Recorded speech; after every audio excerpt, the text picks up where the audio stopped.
What a shambles.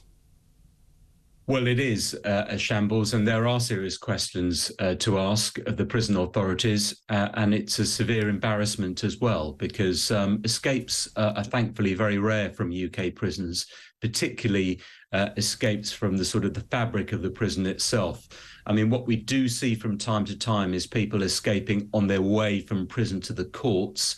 That does happen sometimes, but, you know, a prisoner, particularly a prisoner who's facing such serious charges, terrorism charges, alleged offences under the Official Secrets Act, for someone like that to escape from the prison itself raises fundamental questions. Firstly, why was he being kept at a Category B prison like Wandsworth instead of a high security prison such as Belmarsh? Secondly, what steps were being made to monitor vans and lorries as they came in and out of Wandsworth? That's a particularly sort of sensitive moment for a prison, because you have got, you know, vans laden with goods going in and out. That's a moment of, you know, of that's clearly a weakness in the system. Clearly, in terms of vans going in and out, you would imagine all of those vans should be checked in terms of what's in them, what's underneath them, what's above them. Surely that should be really straightforward stuff in terms of what happens in a prison. Those basic checks, CCTV checks and so on, that didn't happen at Wandsworth. It defies belief, Danny.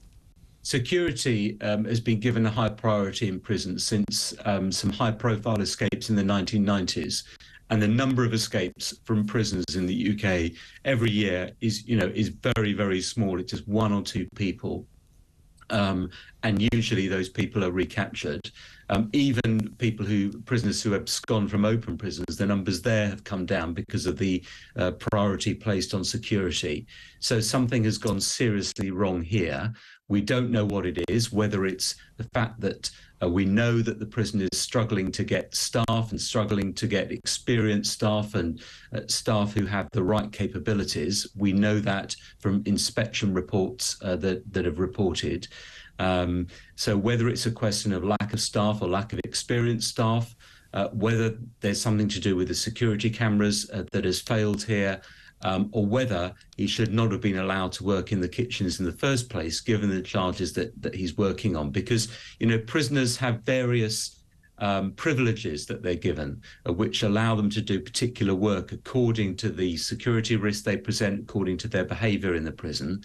And I think there will be questions as to why he was allowed to do such a sort of fairly high-profile job in the prison, such a sort of high-status job as working in a kitchen, which obviously gives the prisoner access to kitchen utensils and also allows them, a little bit more freedom. I mean, the one thing that I would say is that he is a remand prisoner. He hasn't been convicted or sentenced, and so remand prisoners do tend to have a little bit more freedom than convicted prisoners. But serious questions, and I think the most fundamental one is why at Wandsworth? Why wasn't he in a high security jail? Yeah, and actually, Danny, you and I know each other from the time that I was special advisor to the Justice Secretary, the former Justice Secretary, Sir Robert Buckland. I've been behind the bars of, behind the high walls of Belmarsh Prison. I've been in there. I've been to where the terrorists are kept, where the convicted terrorists, unlike this person who is a suspected terrorist.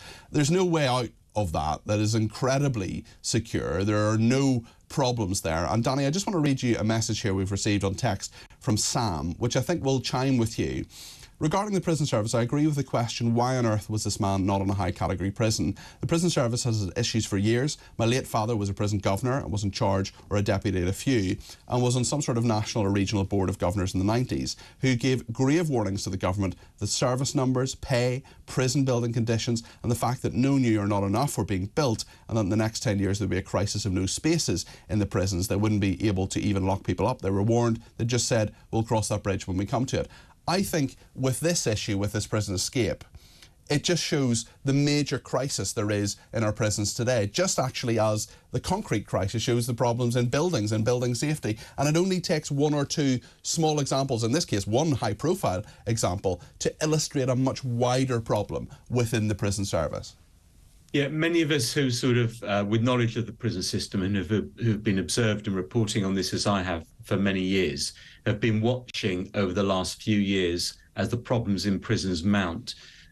What's happened since we've come out of the pandemic and out of lockdowns is that the prison population has gone up by about 6,000 in the past 12 months. The number of spare places is now just in the hundreds, and a lot of those spare places are not in the right sort of jails or not in the right locations, and that has presented enormous population pressures on prisons, which means that prisoners are often moved around from prison to prison according to where there are gaps. We know that some prisoners are being held in police cells overnight. That has been happening for months now because of the shortage of spaces. And we also know that there's a grave shortage of staff, and in particular, experienced staff. The prison officers have gone from the service after the austerity cuts.